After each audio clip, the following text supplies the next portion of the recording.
Yeah, the car's fucked. So no, it's just a puncture. Boxer's lap. It's too much damage. Okay, it's better just gonna retire now. Let's not waste mileage. If you can't get points, there's no point doing it.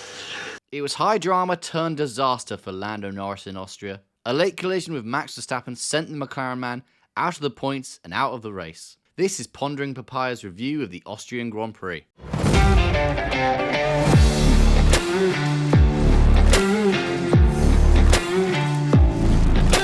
Well, it doesn't get much more dramatic than that, does it? A late crash between Max Verstappen and Lando Norris sent both of them out of contention for the win, and unfortunately for Lando, out of the race entirely. It wasn't all bad news for McLaren, with Oscar Piastri finishing P2 for the 4th podium of his career, but of course that'd be small consolation for the team, who did look like they could win the race. Joining me to analyse all the drama is quadrant producer / F1 YouTuber Matt Amies, so let's get straight into it.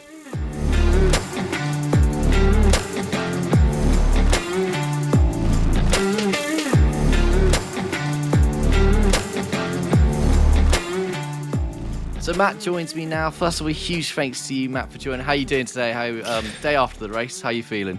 Yeah, good. Thanks for having me back on, mate. As always love having a good old chinwag about Formula One. Yeah, it was a weird day of sport yesterday. So obviously we had the Formula One and obviously the England match as well, which we won't go into. But yeah, I think this has probably been, excluding what happened towards the end, right? I think it's been one of the more tamer races we've had around the Austrian Grand Prix.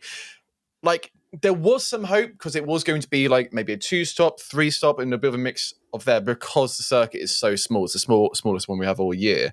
So there was an option of like tyre strategy going on, but we just didn't get a lot of on-track action until the very end, which obviously we're going to talk to absolute death about so you can hear all of our opinions about it. But yeah, how did you find it yesterday, man? I fully agree with you. And it surprised me in a way because obviously the sprint was quite exciting straight away. Like we had Lando, Max and Oscar all battling for P1, P2, whatever.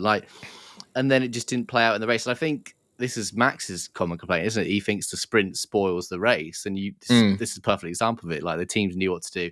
Max in particular knew to like watch on the inside of turn 3 because he got done that time. So yeah, I agree with you. I was thinking this is quite a dull race. And after Spain wasn't that great either, was it? So I was thinking we've had a few duds in a row. So yeah, but obviously came alive towards the end, which we will get to. If you've been living under a rock, I'll give you a rundown of what happened. We'll start with Oscar because he finished higher up, so that's only fair. Started 7th, obviously got very unlucky track limits in quali, and before people say, "Oh, it was unfair," he wasn't there. Like there is some angles. He is unfortunately very, very small margin over. Yeah, McLaren did protest, but I mean, this was a bit embarrassing from their side. Like.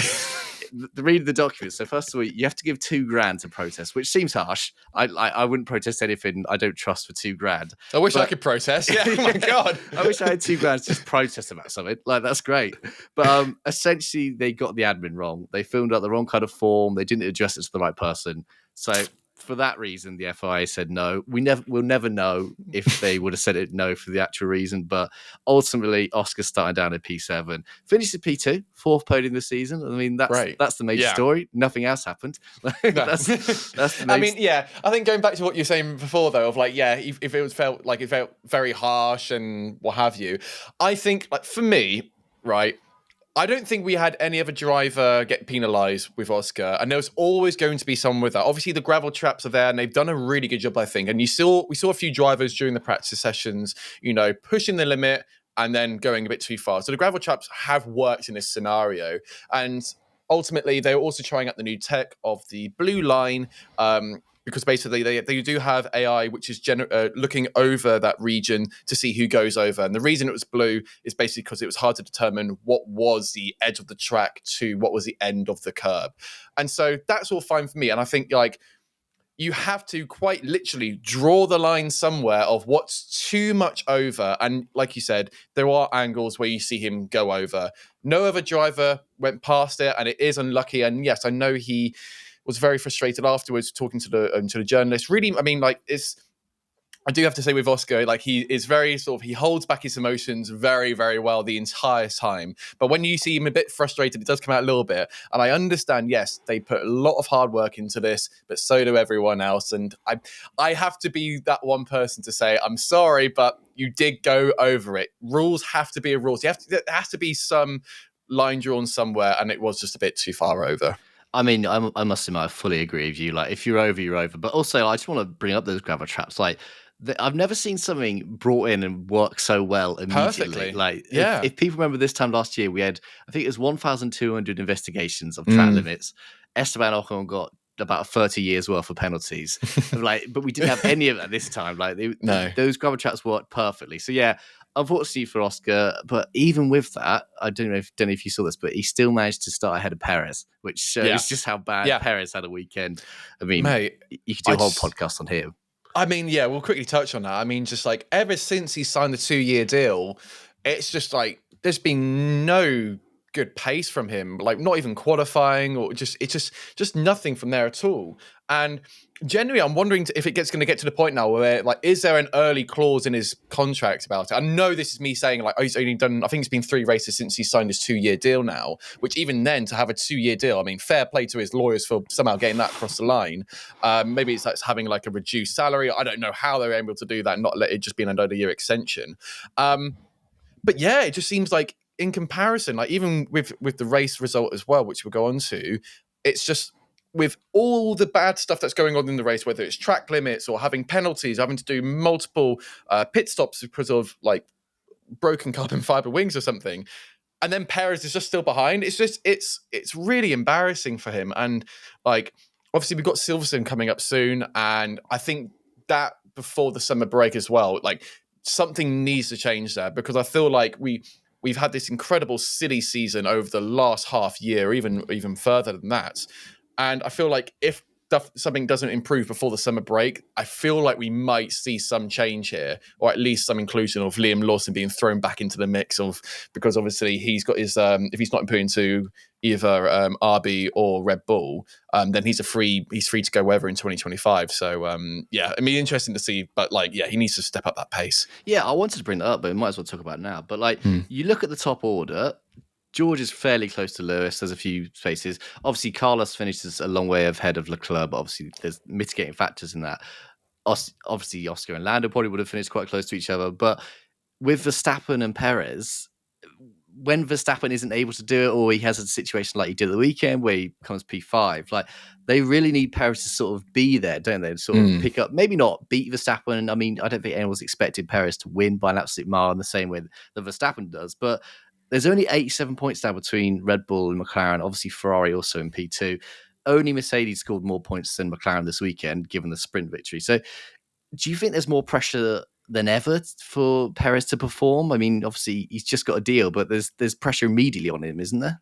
Yeah, absolutely. And I think if it was a different team, we wouldn't probably have as much of a conversation around it. But because it's Red Bull and we haven't had a really like sort of juicy random driver swap happen like we've experienced in the last few years, where it's Pierre Gasly or Alex Albon or Kvyat or whatever it could be. We haven't had something dramatically change in a fair while, so it almost feels like we're ready for it, but maybe they've matured since then from that. But I think you look at all the conversations you have with drivers out there on the grid at the moment, where you're comparing, who's better at the moment. Is it Ocon? Is it Gasly? Is the right person leaving, or what have you? Or if it's going to be Kevin Magnussen or Nico Hülkenberg, or even, one of the biggest ones at the moment is between Daniel Ricciardo and Yuki Tsunoda. Huge conversation going on there of like, is he going to be as good as Yuki? Maybe he needs to step up or anything like that.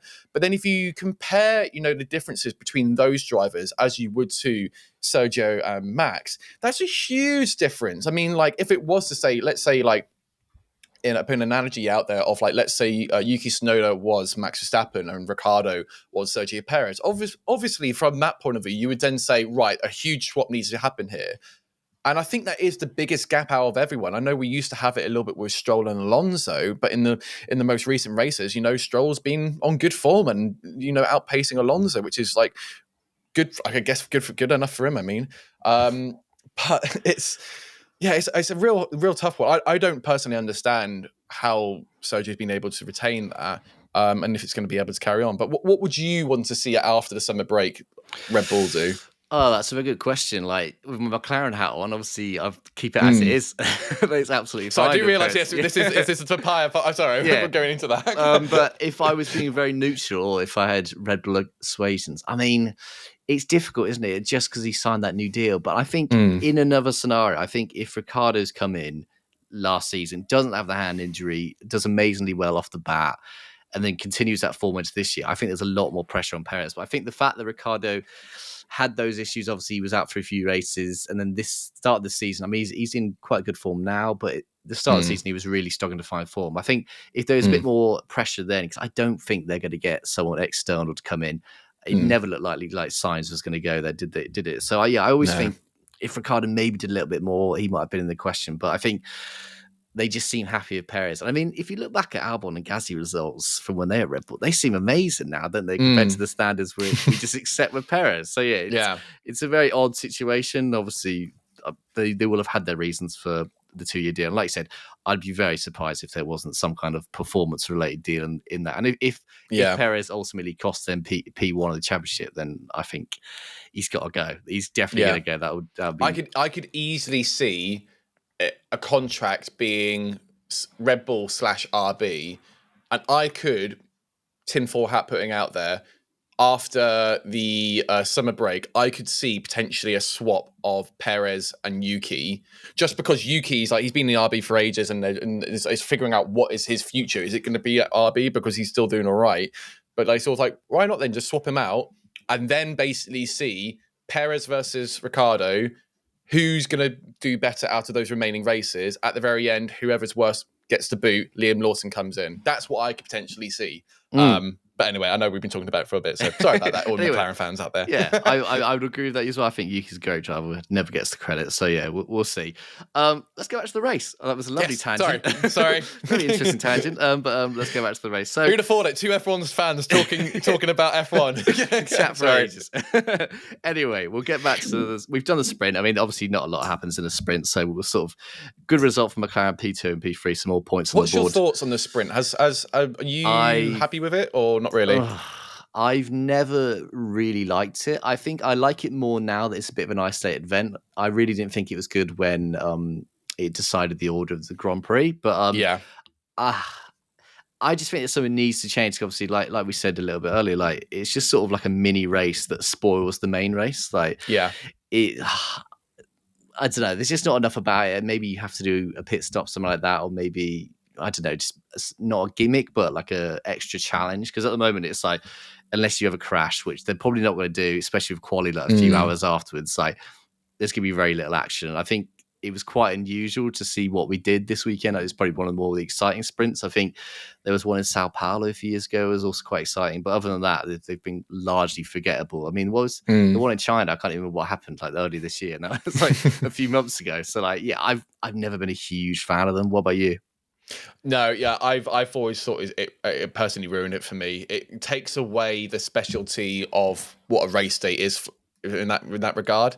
Because it's really weird watching a sprint race and then going to qualifying. It's kind of like, oh, okay, it's going to. I don't know. I just found it weird. I think the only thing that would really make sprint racing work for me is if it really dramatically changed up the racing that we get to have and the opportunities for these smaller teams to do good.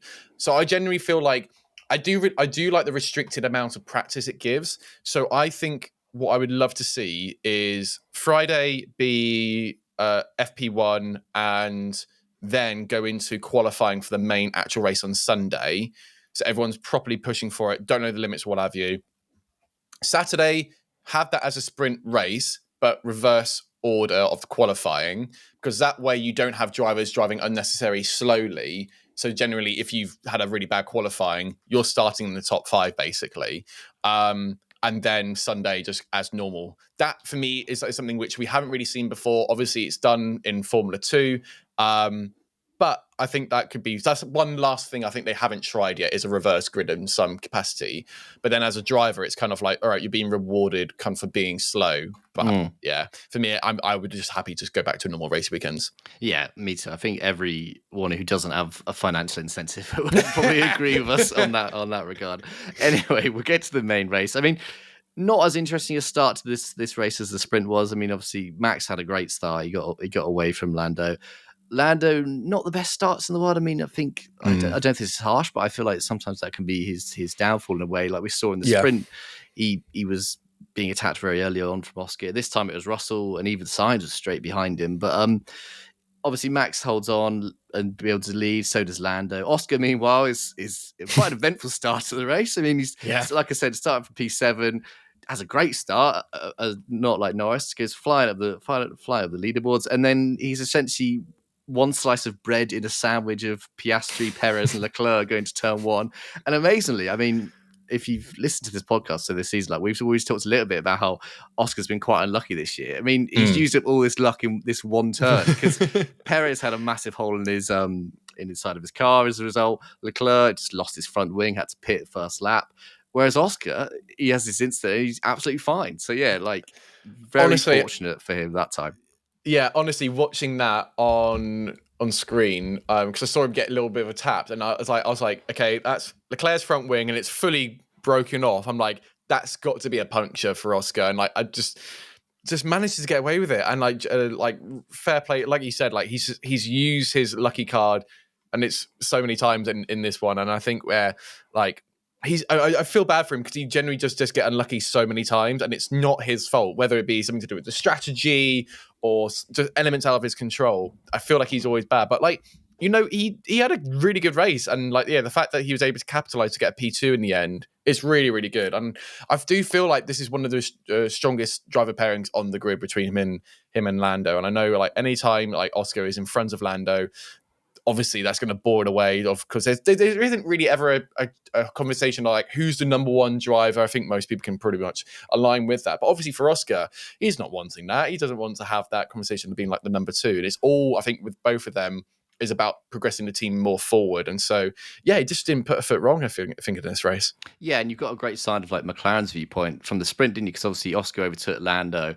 And like there was a lot of talk afterwards, like, why didn't you use team orders? And they were essentially like, well, why would we? Like, Oscar's absolutely fine to give him PT. We trust him. So like, yeah, I mean, before we get onto the Lando stuff, like it was just a great race from Oscar. And like, I actually do driver ratings as part of my job, and I gave him the highest rating, even above Russell, because I thought the performance he did was amazing, really. And like, I think if the race was 5 laps longer, he probably would have got Russell. I mean, he was absolutely flying towards the end there, but couldn't quite catch him. But obviously, P2, 4th podium of his career, and let's not forget he's only like a year and a half into that. So yeah, he's been by far one of the best rookies we've seen for quite a while. Like coming into and being able to adapt straight away, it's been really, really remarkable from him. Oh, definitely, yeah, 100%.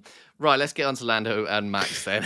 We've done well. We've talked for 15 minutes, so get into this incident, which I'd imagine a lot. We're going to give some padding to the podcast here. I know there's a lot of podcasts are like 15 seconds, then they're straight in, but we've got a lovely little build-up. So we've warmed you into it now. So yeah, you've probably got your opinions all sorted by now. So we'll get to like as we said, it was a bit of a dull race until about lap 51, where Max is leading quite comfortably. Lando's behind, got a big gap between Russell and P3. But then Max pits, and very unusually for Red Bull, obviously they're sort of, along with McLaren, known as the pit stop kings. They have a slow 6.5 stop, which sort of just eats away into Max's lead by a long way. But not only that, so he's gone on to use mediums that obviously just didn't have a fresh pair of mediums for the weekend, whereas Lando did have a fresh pair of fresh pair of mediums available to him. So immediately, Lando's on the strong foot, so I think he comes out about 2 or 3 seconds behind. If that, so still a fair way to go. He's obviously not in DRS range, but that just keeps getting cut down. And Max on the radio saying something's wrong with the car. I mean, I don't know how much that's true, or if they just had the bad wheels on it. But anyway, we get to this point where Norris is within striking range, and I don't know why, but the only place they seem to go for an overtake was turn 3. Obviously, that's a fairly good place for an overtake because you've got a long DRS, a very sharp bend. But it was essentially like, have a battle at turn 3, see what happens, wait a lap, have another battle. So we had a lot of like near misses, didn't we? Like a little sniffs from Lando, sort of stuck his nose in there, backed out a bit. What was your sort of before we get to the crash, what was your like opinion of that? Like, did you think a crash was inevitable, or did you think it was fair racing and they might have both come out of it? I always think overtaking in that corner, like most of the time, if you're going for a move down the inside, the person on the outside is going to go off the circuit. I think we've seen from cases before where people have gone for the move, been very aggressive, and people haven't been able to keep it within the track limits, and that's been justified as being fine. I always think that corner has issues because it's so like it's a 45 degree. Am I thinking it right? 45, 90. It's a 90-degree right-hander. And it's always so sharp, and you're coming in at such high speed as well. And I think with Lando, I think he clocked it from the sprint race that, you shouldn't like make moves going into that corner, because basically if you hang far back, you'll be ahead on the DRS zone, which then, like for Max in the sprint, able to get you back real easily because you're basically having almost to like stop the car. And also, you're seeing so many different drivers doing different routes into that corner as well. So whether you've got some drivers like Lando who wants to hit the apex, you've got some drivers who want to go around because it's slightly elevated and dipped, and it might give you better traction. So most of the time, it's kind of like it doesn't make sense to go for a move in that corner, because basically in the next corner on turn 4-5, you'd be swamped back straight away. And I think Lando kind of knew that going into this, but then just you get so frustrated being behind him for so long. It's like, right, I just need to make a move now. Like, I don't care about DRS. I think I can probably get better traction. And so I think, so if we do then touch on the moving under the braking, I would say this really frustrated me, because I think this is like the most clear-cut moving under braking you could potentially get. Regardless of whatever onboard you see, it's you coming into the zone, Lando is either going down the sort of inside, and then all of a sudden Max moves across, and then Lando has to either do avoiding action or just properly like stamp onto the brakes. And I think like we've got to remember, like I feel like this rule was brought in, I think originally for Max for moving under braking, and this is like I don't know what more you need to show of how it goes, and it's not something you can like review after the race, because by that point it's already too late. But I just didn't quite understand it. It kept going on, and then even having Lando talking about this constantly over the radio, being like, he's moving under the braking, guys, this is really not fun. And then all of a sudden you then see him being investigated for track limits, and it's a bit like, no, you're focusing on the wrong person here. Like, I really just didn't understand it, and it was incredibly frustrating because it's not allowing fair racing. And like, I don't want to bring in the whole conversation of like, oh, Max always drives like this. He doesn't always drive like this. There's been examples, yes, of the past of Max moving under braking or forcing another driver out wide. There's been plenty of examples of that, whether it's, him against Hamilton, or, Bottas in Monza, or whatever, or even, I think it was like Leclerc here back in, I think I want to say 2019, which I think was the move for the race, for the race win, where even like, Max does this move of going down the inside and having to force them wide out kind of thing. And that was fair, and that was a lead, and that was allowed. And it's just, for me, it's just frustrating that there was no consistency from the FAA here. What's your thoughts on it, mate? Because like, for me, I was just very frustrated by it. Yeah, I'm with you. I have blame going for like two areas. One of which is Verstappen. I think that even if you're the most diehard Max fan, you sort of have to agree that he did run him off the road. Like, as you said, we're going to a right hand corner and he's turning left. There's absolutely no need to do that. Like, he was absolutely fine. Like, I think analysis I'd get everyone to watch is Anthony Davison on the Sky Pad after the race. Like, his was really agree. Good. Like, his stuff he was talking about. So the rule is that you have to leave a car's length. And as we were speaking with Oscar, the track is the white line. It's not like the runoff area. So I think people would look and be like, oh, he's got loads of room. But like, no, the rule is the white line. And if it's coming back on track limits for Oscar, then that means the same for Lando. Like, you can't push him out wider. And I think I think Max had very little justification doing that. And I think it was just a bit of, I'm frustrated. I'm worried I'm going to lose the race. I haven't been in this position. I mean, because when was the last time that Verstappen lost a race like on pace kind of thing? Like, there's always been a reason. Like, Miami was obviously the safety car. When Sainz won in Australia, it was obviously Max was out. Monaco, the car just wasn't that good. So there hasn't been a time, obviously, since probably 2021 where Verstappen has been in this kind of really tight fight. And like, I do think it's a little bit harsh. I think Verstappen is sometimes quite an easy target for a lot of people. Obviously, he rubs people the wrong way, which I think sometimes is a bit harsh as well. And I think they would see this and be like, oh, it's typical Max kind of thing. And I agree with you. I don't think it's that typical anymore. I think he did used to do it when he was young, but let's not forget he joined F1 with what was like 17, 16, whatever he was. Like, he was ridiculously young, like way younger than even someone like Oscar, where you say he's young, he's still 20 odd now. Like, he's much older than Max was. So I don't think it's the old Max coming back, as it were. But yeah, I think it was fully justified that Max got the penalty. But on that point, I also sort of blame race control. Like, they were just too slow to deal with anything. Yeah. Both this, like you mentioned, with this obvious infringement, but also like the fact that Lando got that track limits. I think he got the penalty after the punch, didn't he? So like, if they're quick with that, if they say, look, that's a punishment, get that in there, and then the drivers can like recalculate, can't they? They can both go, I don't need to attack him. Like, or Lando can go, I've been done for track limits. Like, there's no point attacking him again and getting maybe a further penalty. So like, exactly, yeah. I think if I had to proportion blame, it's going to be like 75% Verstappen, maybe, and then like, I don't think Lando is entirely blameless, but I don't for what came before. But at the same time, that particular instant where they hit each other, I think he is largely blameless. Like, he was going for an absolutely fair move, didn't get any space. Yeah, I think if you're being very harsh, you could say, oh, maybe he should back off. But I think we've got like, it's racing. It's like it's. I mean, like, there's also like, I mean, I think Lando obviously he sent one down the inside, did a little lock up, but he was able to just stop it in the corner, and he didn't collide with him. And like, although he had a little lockup, it wasn't like he went off the circuit. He kept it in within the bounds kind of thing. And the door was open as well for it. It was a fair game. And that is, I think, hard racing. But yeah, I think like, though, with the accident, that's where I'm like, you just look at Lando's onboard. He's just going in a straight line. You see the white line next to him there. And I think even some people have been comparing it to where, like one with like Max, I think before, doing a move, I think it was on a Ferrari, I can't remember which one, I think it might have been Leclerc, where Leclerc moves over a little bit and then Max does go off onto the left-hand side. I think some people are arguing, be like, oh, well, you know, if you see Max coming over to Lando, maybe you should move over, and because you stayed in the same straight line, that's kind of on you. You can't move like a few little like inches to the side. I'm like, no, it's because like that's also moving under braking. It's like, I'm having to move under braking because he's now coming over to the left-hand side. And you see it. You see Max going left, even though Lando's on the outside. And so, yeah, in my opinion, Lando did nothing wrong there at all. He was fighting hard against Verstappen, but then both times I think like that's where Verstappen just maybe misjudged it. Maybe he didn't realize Lando was that close. Obviously, it wasn't intentional at all. But I think maybe that's where he just kind of even Max just slightly misjudged it. I mean, at the same point, you know, they're going from one of the faster sections of the circuit into a really technical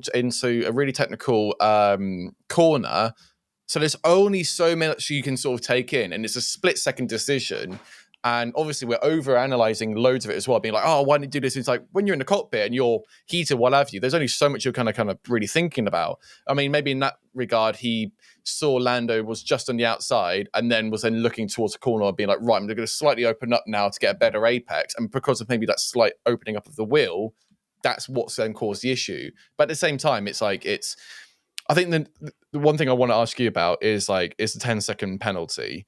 For me, I'm hugely waving the flag here, or bring back drive-through penalties. I just don't understand when someone like Verstappen has been, I don't want to say found guilty, because that sounds horrible, has been penalised for, yes, you're the one who's caused the incident there, in pretty much has then made that person having to retire from the race, but then only being slapped on with a 10-second penalty, which obviously makes no difference at the very end of it. I think he had a 15-second gap to Hulkenberg.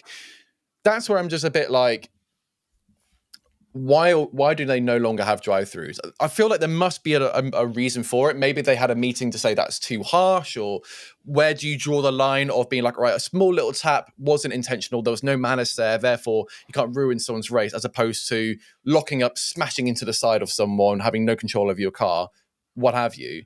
But a 10-second though, it just doesn't affect their race whatsoever, even though it's being deemed as you were the one who's caused an incident. But mate, I'm so curious to hear your thoughts on it, like of the whole crash and everything. Yeah, I agree with you, and I go back to obviously Silverstone in 2021, obviously where Hamilton, whatever you say, he does it on purpose or not, whatever, he was judged to be at fault in a similar situation to this, knocks Verstappen out, and I think he also got a 10-second penalty, didn't he? And he goes on to win the race, obviously. And like that's this situation, but like magnified a massive amount. Because I think Verstappen got, was it like something like 10 points on Lando this weekend, whereas that was a race win, and that was a huge moment in ultimately what was a season that came down to the very smallest of margins. I do agree with you that I think it's very harsh on the driver that goes out that they get penalized. The other driver doesn't lose that much or doesn't get penalized that much. But then on the flip side as well, I think you've also got to be quite careful about punishing like the consequence rather than the action kind of thing. So say in a situation where Leclerc has to retire at the start of the race, like do you then punish Piastri? Because obviously like it was only, even though it's a small moment, the consequence was huge. So like I do agree there's probably a happy balance somewhere. And maybe like you said, drive-through penalties are sort of the way to do that. Whatever reasons they're not happening anymore, we don't know. Like they might, like you said, they might have had a meeting behind. But yeah, I do agree that's really harsh on Lando in particular that Max was able to finish the race. I mean, I think Lando could have finished the race, but they all agreed that he had so much damage he'd be outside the points that what's the point? You might as well save the mileage on the engine. I was also really surprised that they didn't throw up like a virtual. I don't know if I missed this or not because I was screaming at the TV, being like, "Ah!" But like, I was really surprised they didn't throw up a virtual safety car when you're seeing two drivers, you know, like struggling to keep it on the circuit and going off a few times and actively being in the way where, you know, they're turning their wheel and you're just going straight and then going from the off side of the circuit onto the racing line. And you still got, you know, got the pedalers coming up behind you going at full whack. I was really surprised that, they didn't just put like virtual safety car, everybody, let's chill down a little bit. And like, because obviously at the same time, they're trying to figure out, right, who's at cause of blame here? But there's so much stuff going on. It's like, end of the day, don't cause any more accidents. Just neutralize the race for a little bit. No safety cars or anything until like someone's probably gone onto the gravel and beached it or something, let's say. Just neutralize it. But they just didn't really, I don't understand why they didn't do that. Obviously, you know, touch wood, obviously nothing had happened, which was great. But like, I always verge more caution than just to go out racing. And I know other people will have a different views to that. Fair enough. You're absolutely allowed to have that opinion. I just want everyone to be safe. Yeah, I think memory serves right. I think there was a very small virtual safety car, but I think it was a long way after the accident. I think both drivers are almost in the pits at that point. So I agree with you on that point. Like, and it's not the first time that we said the stewards have been quite slow on the safety car call. I mean, Russell in Australia, where he's practically, he is upside down. And then he starts climbing out of the car already, and it's a bit like, hold on. Like, and there's nothing covered. So yeah, it wouldn't be the first time that the stewards have been a little bit slow on the draw. I mean, yeah, fair enough. And yeah, I've sort of agreed with you on the overall point of the collision. I just think like these very small things have huge consequences sometimes. Like we said, it was probably a smaller tap than Piastri, Perez, and Leclerc at the start of the race, but obviously it has a huge impact that it just so happened to hit the tire, gives it a puncture, and these two drivers are out. I mean, maybe if it was like midway through the race, they could have probably both recovered. I don't know, maybe about Lando if he had a bit too much damage, but Max could have probably recovered and won the race kind of still. But yeah, I think it is just a flashpoint, and like I think these things happen in racing. I think Max was trying to, obviously Max would say this because he's the one at fault, but he was very much saying these things happen in racing like they've happened before. But what I wanted to bring on, like talk about really was the fallout of it, because obviously we had some really interesting quotes from a lot of different sources. So we'll start with Lando because he seems like a good place to start with. I think he was the first one to speak because obviously he was out of the car before Max. So he was essentially saying, I mean, as we all know, these two are quite good friends. I think they get Max's private jet to most races. They obviously live quite near to each other in Monaco, although everyone lives near each other in Monaco. It's not hard to live each other in Monaco, is it? A very small place. So there was a lot of talk about in quite a soap opera way. It's like, oh, they still gonna be mates again, kind of thing. Yeah. So you obviously know Lando quite well. Like, do you think he's the kind of person that holds a grudge really, or like, do you think he would like? Do you think he woke up this morning, but like it being Monday, do you think he woken up saying like, oh, whatever, move on? No, I don't think so. I think people love to romanticize, you know, basically because they're like, oh, is this the new Lewis versus like Hamilton? Lewis versus Hamilton? That's definitely the wrong one. Lewis versus Verstappen. No, not at all. Like, it's hard racing. It happens in racing. You know, collisions happen. It's just, it comes with it. It's part of the thrill. And if drivers were to hold like a grudge for something like that, then And also, as we said, it's so little as well. Obviously, it's going to sting as soon as it happens afterwards. Like Lando is wanting his next win, and he's wanting to like. Obviously, he got it in Miami. Greatest feeling in the world. I mean, I can imagine. I wouldn't know. One of the greatest feeling in the world that you've worked your entire life for this. But obviously, Lando is now wanting the point where, I now want to beat the person who is currently champion. And he was so close to them. I think that's why it stung a bit. Like, he knew he had the pace over Max. And then it got taken away. So, obviously, you still got your adrenaline high. There's no doubt in my mind that they've already spoken about this, and it'll take a bit of a while to like be fine with, but like it's just come the next race. I think the only ones who will still be talking about it is just the journalists and everyone else watching, but not them. I think you gotta put that stuff behind you quite quick as well, because if you're having that sort of judgment cloud your driving ability of like, oh, should I race him a bit differently or anything like that? That means if you've got in your head, and it just means you're not optimized in what you're doing. Like every race you should be doing, you should be having a clear head, just focus on just maximizing what you can do. If you can gain points, amazing. But if you're getting to the cockpit and thinking, oh, I wonder if Max is going to do this with me too, it's just not how it's going to play out. But yeah, I can't imagine they will think about this more in future, Yeah, I agree with you. I think there's definitely been either in-person meeting or a phone call happen in the last, or maybe even a text like the last 24 hours saying, whoops, like, let's move on. I guarantee come Thursday when it's the media day in Silverstone, they'll be saying it's in the past. Oh, it's going to be a field day. They'll get asked 1,000 times, but they will say it's in the past. 100%. Yeah. And like, obviously the press conference, they might try and stick them together so that you can talk about it. And it's a bit like, it just that there for me, that's when it's trying to then romanticize something, because obviously it's like it's good press as well. I mean, like, we're not going to like ignore that. It's like, because this has happened, it means journalists and whomever have got something to talk about. Hell, we're talking about it now, but obviously for them, like, you just take it race by race. It's not.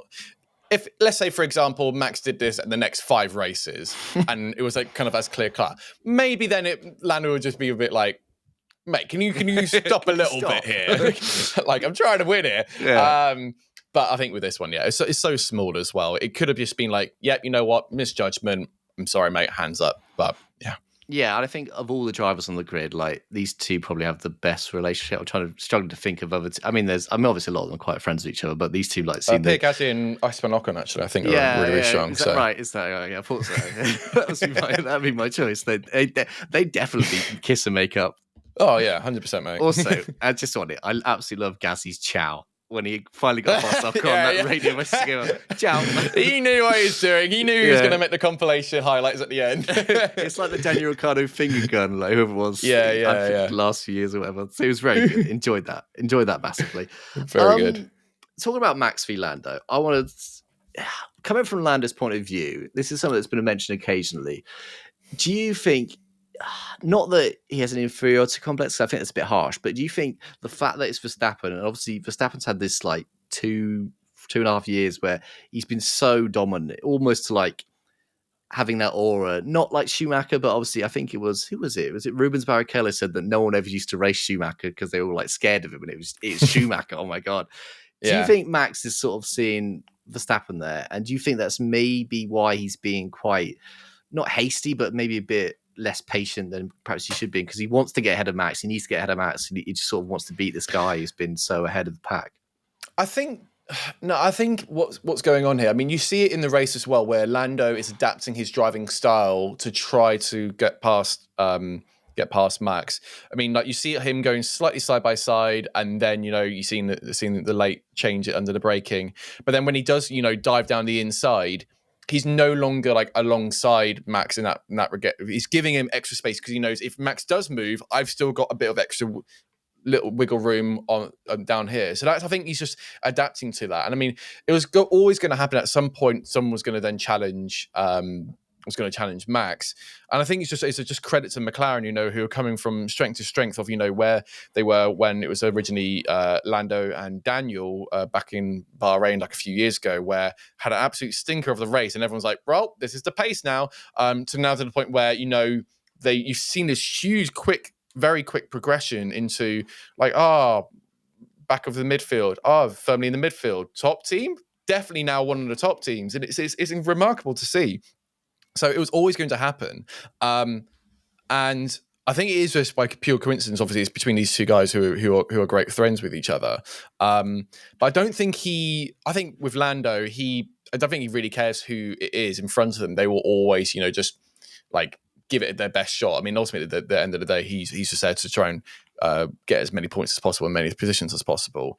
There'll be some regard. That's why I think like you'll never hear him in like free practice 1 or 2 where he's on a push lap, someone gets in the way, and it's a classic thing, be like, typical, Alpines always get in the way, or typical, like, Stroll. Aston Martins, you can say Strolls. Yeah, okay, yeah. Aston Martins, like you do with other drivers, who like swear and what have you. Like, you just don't really have that with him because it just gets on with it, and he understands it there. So, yeah, I don't think if it was, you can replace Max with someone else basically without driving ability, and I don't think Lando would change the attitude towards it. He just wants to race as quickly as he can, and I think yesterday he knew he was the quicker one. That's why it was so frustrating. Definitely.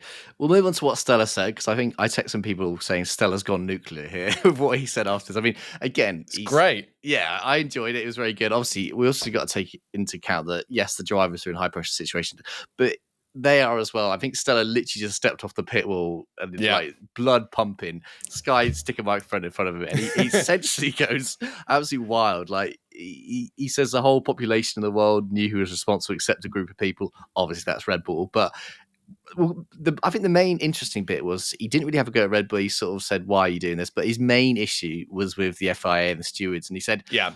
We've had situations. I'll read the exact quote. It said they've come back to say because they were not addressed properly in the past. When there's some fights of Lewis that need to be punished in a harsher way, like this, you learn how to race in a certain way, which we consider fair and square.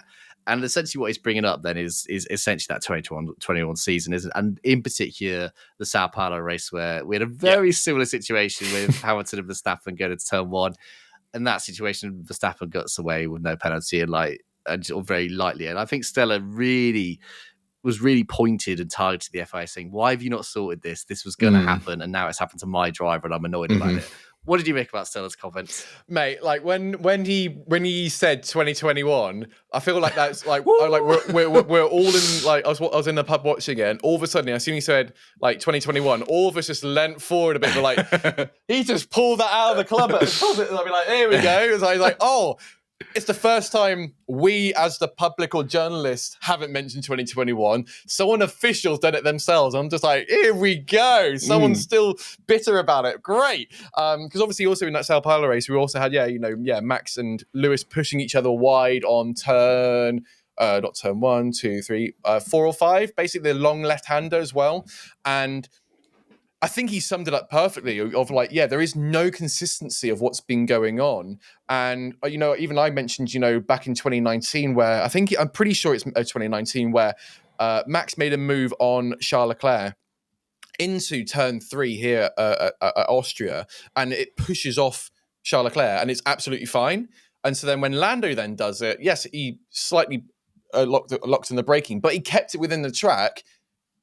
But then they get done for track limits or what have you. It's just like there isn't the consistency there, and I'm just so glad. It's like I think what he mentioned there was really powerful, purely because he says as well, like we respect Max, we respect Red Bull, and it just goes to show it's not being petty for the sake of it. It's kind of like you're needing to hold yourself accountable, and like rules have to be rules. As we said already, you have to draw a line somewhere.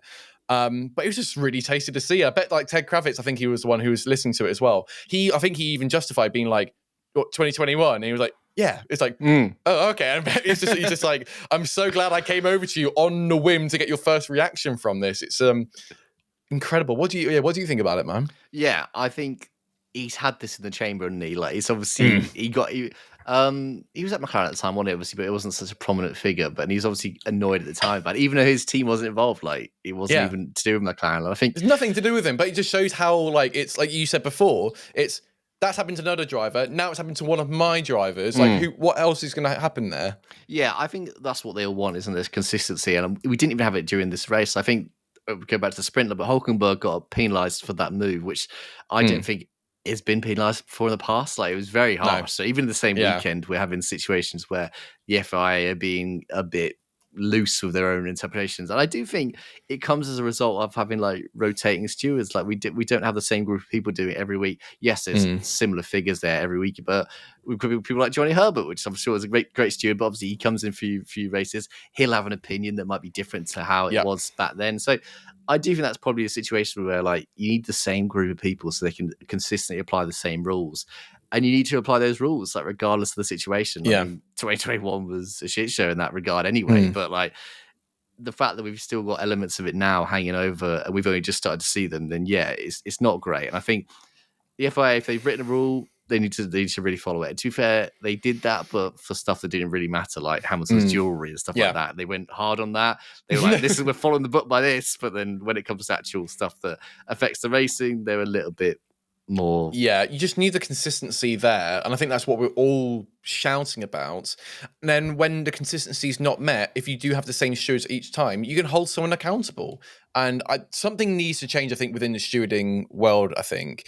Like, I think it's good that they brought some drivers in, like, for example, Johnny Herbert. But then it's good to get their voice of opinion.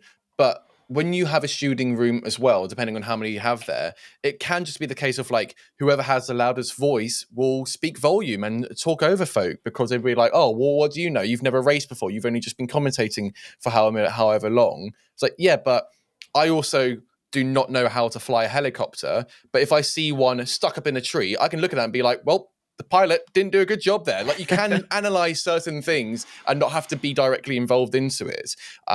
So I do think that a conversation around that needs to happen within the FIA, just because then you can be like, if something like this happens and something does go wrong, they can analyze and like not debug, but like they can just review their practices and always strive to be better. The same with like safety, you know, it's just always trying to be better at it. Yeah, and drivers are always going to side with drivers, aren't they? So it's a good idea to have a bit more of a cooler head.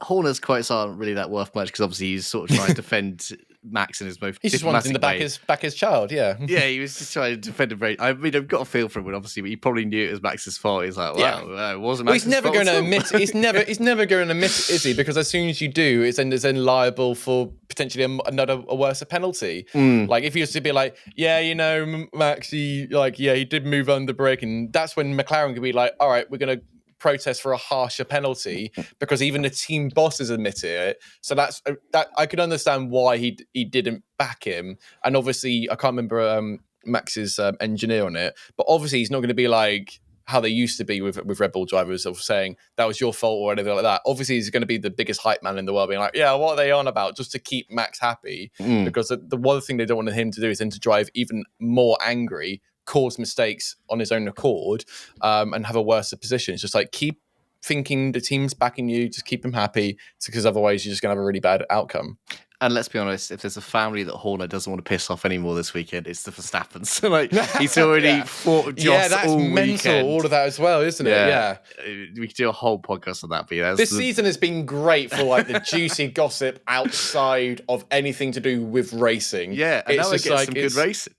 Yeah, now we've got stuff to actually talk about within the racing aspect as well, ironically. But yeah, everything's been all about the non-racing stuff so far. Yeah, it was fascinating, that dynamic. Absolutely love it. But yeah, anyway, that's sort of like, I was going to say Crashgate, but obviously that's very much a different story. Crashgate V2. Sort of summing up, I mean, what's your opinion of McLaren's weekend as a whole? So if you take out this incident, they've scored 31 points. They've got a podium. They scored P2 and P3 in the sprint. Like I said, only Mercedes scored more points. That's a pretty good weekend, isn't it? Yeah, I think McLaren is going to be hard for them, but you need to keep your head up high. Like, you are on merit to win a race, and I think although you're not going to have the goldenware for it, goldenware, is that the right word? I know it's silverware, but it's gold. So I thought maybe goldenware in my head, but never mind. Although they didn't get the silverware of P1, they still got the P2 trophy, and I think for them, they all now have that inner confidence, being like, we have got on pace against against Max here, and I think if anything, that's just going to give them more fire under the belt of like going into Silverstone. You know, this is now their home track. That was Max's home track in essence. This is now going back to the British Grand Prix, and you know, McLaren were really strong here last year, and now if their car is getting even quicker, I think for them, they've got the secret confidence of like, yeah, you know what, we can actually bring it with them and get a good trophy under our belt on this one. We'll do a little bit of a Silverstone preview in a set. I'll just give you the standings as they are now. So obviously, Max Verstappen in first, 237 points. Lando, 156 points. Obviously, this would have been a great weekend for Leclerc to get P2 back, but he finishes P11, doesn't get any points. So still on 150 and then Sainz 135. And then what I sort of want to highlight this because it's getting very exciting down. Probably pull Sainz into that as well. He's a little bit ahead, but Sainz in fourth, 135. Perez, 118 in fifth. Which is just still mad in itself. Oscar only 6 points behind. And then Wow. George is only a point behind Oscar. So that little group there, maybe you can include Sainz in it, maybe he's a bit too far ahead. But those three, Perez, Piastri, and Russell, are ridiculously close in points. And like, if you look at form-wise, Perez is going one way and Piastri and Russell now are going the exact opposite. So yeah, I wouldn't be surprised if Perez is going even further down. That seems crazy. It is absolutely crazy. The fact is also that Lando is P2 in the championship.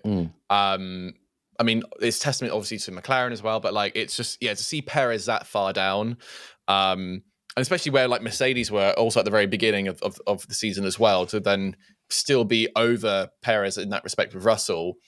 It's just, and I think, for Oscar, as we already mentioned, it's just unfortunate bad luck where there's been times where he would have had strong finishes, whether it not be for a DNF or, technical stuff going on with the car or sort of picking up damage. It's just, if, what's, and buts, basically. And I think Perez, I think I'm right. Perez has only ever finished P2 once in his Red Bull career. I think that was last year, because I think the year before Leclerc managed to sneak it. So, mad. Moving on to the constructors, Red Bull still got a little bit of a lead, 355. Ferrari 291 points. Can you imagine? Oh my days. Unbelievable lead. 291 points, and then McLaren on 268, and then a healthy chunk down to Mercedes, even though they got the race win and scored the most points, 196. So that's sort of your standings. We'll have a little musical break, and then we'll come back and do a very quick preview of Silverstone.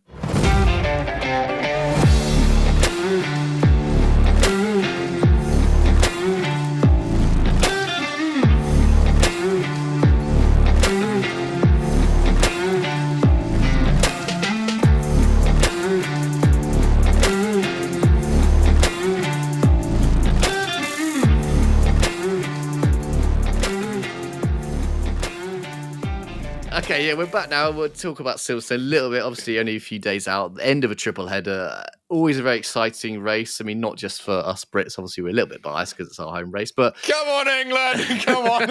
It's also, if you don't follow football, it's the same. Qualifying is the same day as an England game, so it could be pandemonium that Saturday afternoon for if you're of an England persuasion. But obviously, it's also McLaren's home race and Lando's home race.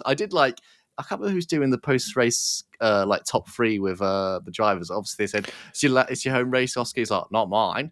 Until he turned the most Australia's ever done. Like, not mine, mate. Yeah. It's for your team, but okay. It's for the team. I've had mine, thank you. Anyway, it's for the team and for Lando, a home race, a track I think all the drivers really enjoy. A very quick one, and this place last year was sort of the dawn. It's hard to say the dawn of McLaren because obviously Austria was very good and that was the race before, but it was only Lando had the upgrades. This is when McLaren, both drivers had the upgrades. They had the chrome car, they had the white and orange suits, which looked really cool, and they absolutely blitzed it. I mean, Lando was P2, Oscar P4. What are your expectations of McLaren this weekend? It's obviously a circuit that you'd think would suit them given the high speeds of it.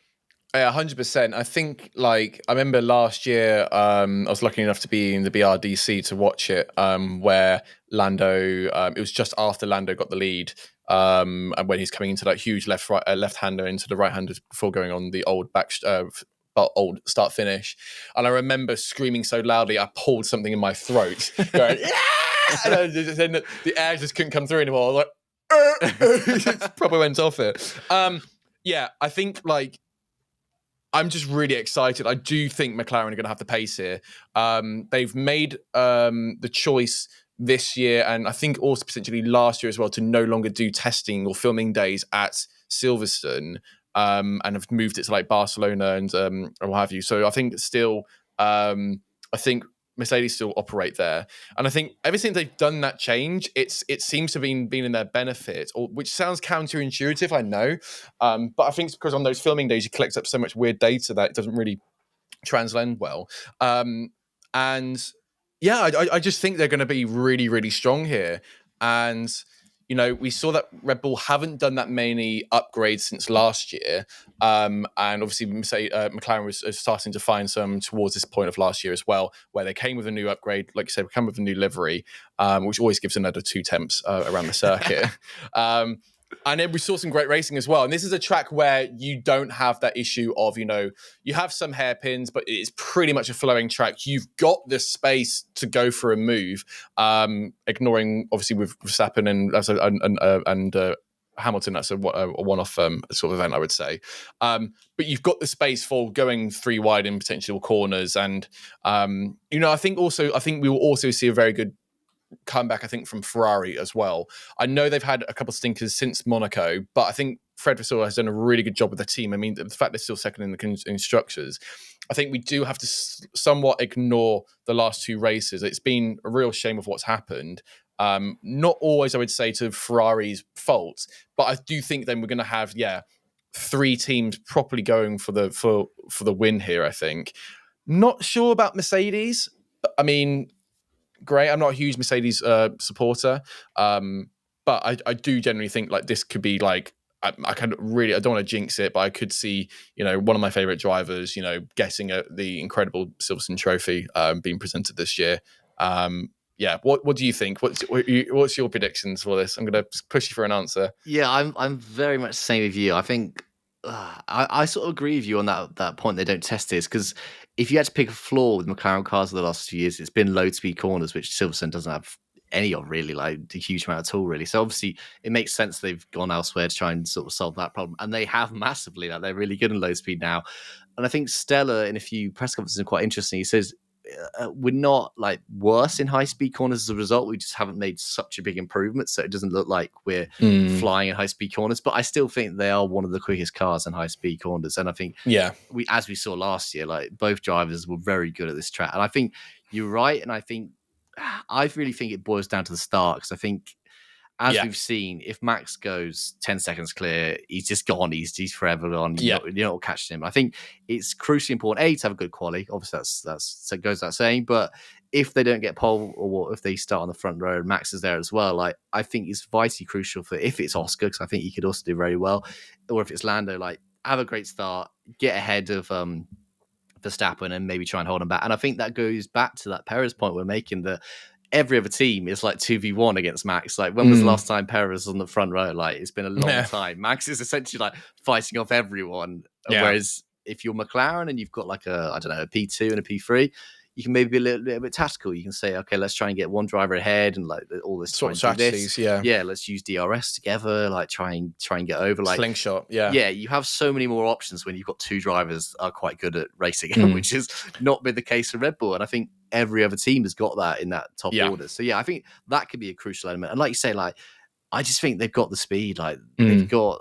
I think Lando probably had a bit in his teeth. Like he's probably fuel that, not anger but annoyance, like into having a good weekend. And like we'll see how those two get on with each other. I'd imagine it'd be like an instant free weekend for those two. I'm sure there'll be other instances up and down the grid. But I think you'd have to go into this race very positive, and I think that's an enjoyable part of like McLaren now, is like you can go to every race like fairly positive. Like it's been a long time since McLaren was sort of seen as a good all-rounder, and I think this circuit in particular is one that's really going to like play to their strengths. And I think in front of a home crowd that obviously really, really wanted to win, like I think it's going to be hard to see how Lando isn't at least fighting for the lead. I mean, it's always hard to take down Verstappen in that Red Bull, but I think if you're ever going to be confident about a Lando or a British home win, I think now's the time, really. And I think the race as well is going to be good because it's not a tyre saving kind of layout, really. Obviously, what we had in Monaco was absolutely awful. And I think we're even like kind of in Austria, everyone's kind of just managing their tyres. And that's where we saw, with Verstappen, he was just pushing from the get-go because he knew he was going to be doing like a 2-stop or even a 3-stop. where normally like you just see him like maybe be a second ahead or anything, but he was properly pushing, doing like proper runs to try and to get through those tires. And I think with Silverstone, because of the layout that you have, there's not much really you can save with it. So it's kind of like, just go flat out, which you should be doing anyway, but it's just part of the strategy. So we can't really control that. So it's going to be just good to see them going at full pace with it. Yeah, I 100% agree. We'll end on some predictions. I'm going to say, what's your top 3? Let's go podium. Okay. I think I would like to see Lando get the podium here, get the trophy for P1. Which also the trophy. I've actually had a sneak peek at the trophy, and it's absolutely incredible. When's this going out, by the way? Is this going out on tomorrow? Tomorrow. I can talk about it. It's fine. Basically, here's an exclusive for you. So, the trophy is absolutely beautiful. It's using bits from a Formula One car. So, for example, you got the front wing flaps, which are going to be the design of it is basically to look like a carbon fiber version of a bouquet of flowers. How they used to, a big bouquet of flowers, what they used to give the drivers back in the 20s. So it's like a carbon fiber version of that. And on the inside, you got like a turbine from a turbo. You got bits of carbon, like bits of aluminium around the base. It looks unbelievable. So I'd love that to go to Lando. P2. I've saved Verstappen, and then I'll give it to Piastri for P3, I think. That's what I can see realistically. I like that. That trophy sounds very cool. I look forward to seeing it. Very much reminiscent of last year, but just different orders. Yeah. Do you know what? I'm going to give Oscar the race win. I feel like he's got it in him. I feel like he's been buoyed by... That will sting real badly, I feel like. Yeah. I mean, it's... Team orders all the way through. Yeah.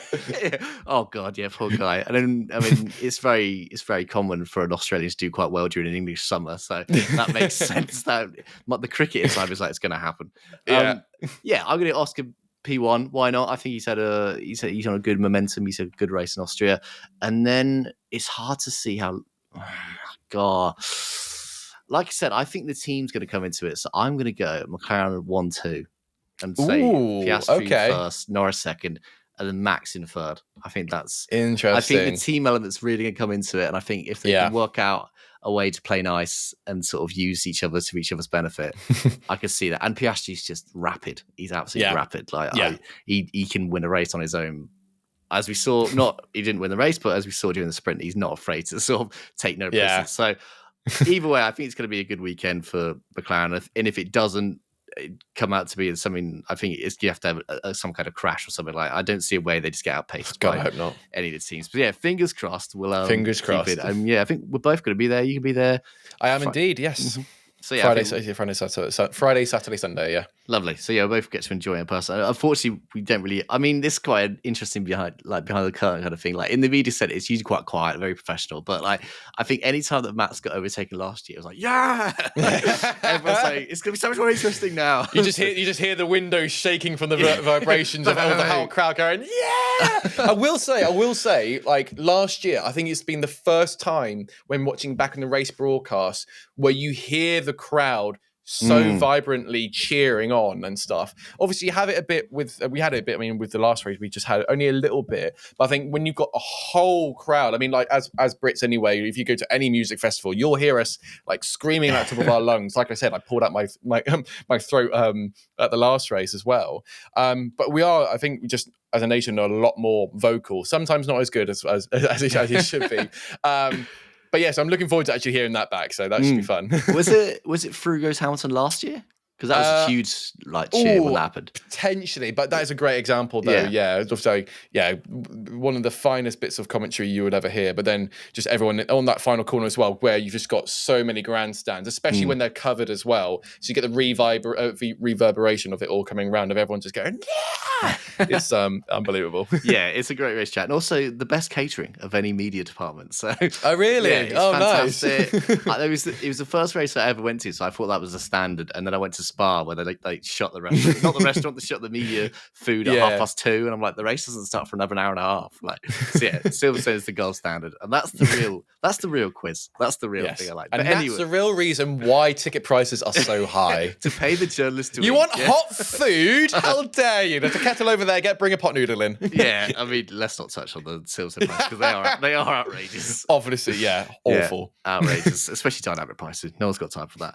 Anyway, on that happy note. note, we'll leave it there. Obviously, be back for a full review. But in the meantime, huge thanks to you, Matt. I mean, we've been chatting for over an hour. Mate, it's always a pleasure. It doesn't feel like an hour. Happily speak another one for you. Very good. And hopefully we've got a good race weekend in store. But we'll obviously speak to you after that. But yeah, thanks again, Matt. Always, man.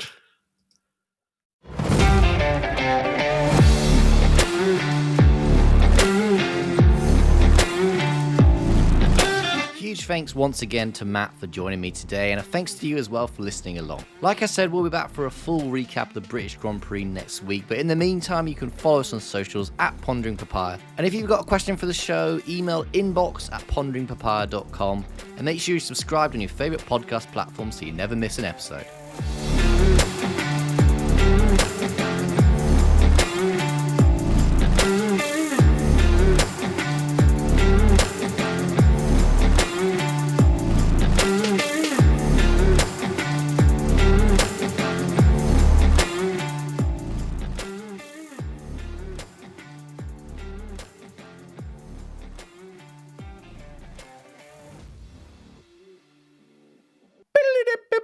Music break.